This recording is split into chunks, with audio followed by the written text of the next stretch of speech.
একসময় তিনি শিরোনামহীনের কণ্ঠ হয়ে দাপিয়ে বেরিয়েছেন, আর এখন নিজের ব্যান্ড আভাসের মাধ্যমে নতুন প্রজন্মকে শোনাচ্ছেন জীবন, প্রেম আর সময়ের গল্প। মানুষটার নাম তানজির চৌধুরী তুহিন। আজ তার ৫১তম জন্মদিন। জীবনের শুরুতে নজরুল, রবীন্দ্র আর শাস্ত্রীয় সঙ্গীতের শিক্ষার্থী হলেও শেষ পর্যন্ত তিনি নিজের অবস্থান তৈরি করেছেন রক ঘরানার সঙ্গীতে। কেবল গায়ক নন, তিনি স্থপতি, গীতিকার, অভিনেতা, একজন বহুমাত্রিক শিল্পী যিনি সবসময় নিজেকে নতুন করে চিনিয়েছেন। ঢাকার ধানমন্ডিতে ছিল তার বেড়ে ওঠা। মা ছিলেন তার প্রথম শিক্ষক।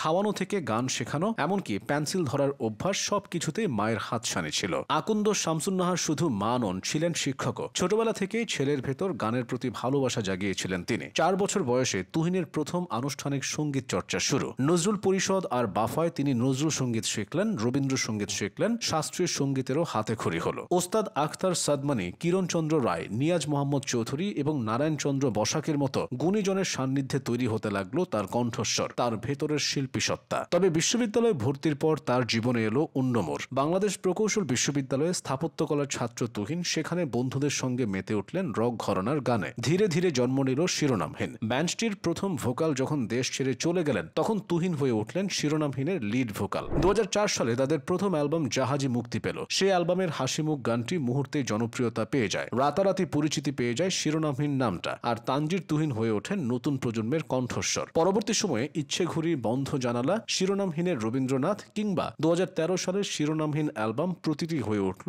সময়ের দলিল। তুহিনের গলায় শোনা গানগুলোতে একদিকে ছিল আধুনিক শহুরে বেদনা, অন্যদিকে ছিল প্রেমের খোলা চিঠি। ধীরে ধীরে শিরোনামহীনের লিগ্যাসি গড়ে উঠল, যা তাকে পৌঁছে দিল এক অনন্য উচ্চতায়। তবে যেভাবে শুরু হয়েছিল সেভাবে সবকিছু মসৃণ থাকেনি। ২০১৭ সালে শিরোনামহীন থেকে আলাদা হওয়ার সিদ্ধান্ত নিলেন তুহিন। তিনি জানিয়েছিলেন ব্যান্ড ছাড়ছেন, তবে গান নয়। তার সিদ্ধান্ত ভক্তদের হতাশ করলেও তিনি থেমে থাকেননি, বরং ২০১৮ সালে গড়ে তুললেন নতুন ব্যান্ড আভাস। সেখানে শুরু হলো নতুন যাত্রা। মানুষ, তবু কিংবা সাম্প্রতিক গান সত্তা তার শ্রোতাদের আবারও টেনে নিল ভিন্ন এক আবহে। ২০২৪-এর গণ অভ্যুত্থানে তুহিনের কণ্ঠে আভাস ব্যান্ডের আভাস গানটা যেন হয়ে উঠল প্রতিবাদের প্রতীক। ব্যান্ড ভাঙনের পরেও সম্পর্ক, টানাপোড়েন আর আইনি লড়াই নিয়েও আলোচনায় ছিলেন তিনি। শিরোনামহীনের গান পরিবেশনের অধিকার নিয়ে আদালতে যাওয়া আসা, এসবই হয়তো তার জীবনের অংশ হয়ে গিয়েছিল। তবে গানের ভেতরে সীমাবদ্ধ থাকেননি তিনি। স্থপতি হিসেবে পড়াশোনা শেষ করে পেশাগতভাবে আর্কিটেকচারে যুক্ত থেকেছেন। আবার কখনো তাকে পাওয়া গেছে অভিনয়ে, টেলিভিশন নাটক, মধ্যরাত্রিতে ৩ জন দুর্ভাগা তরুণ, থতমত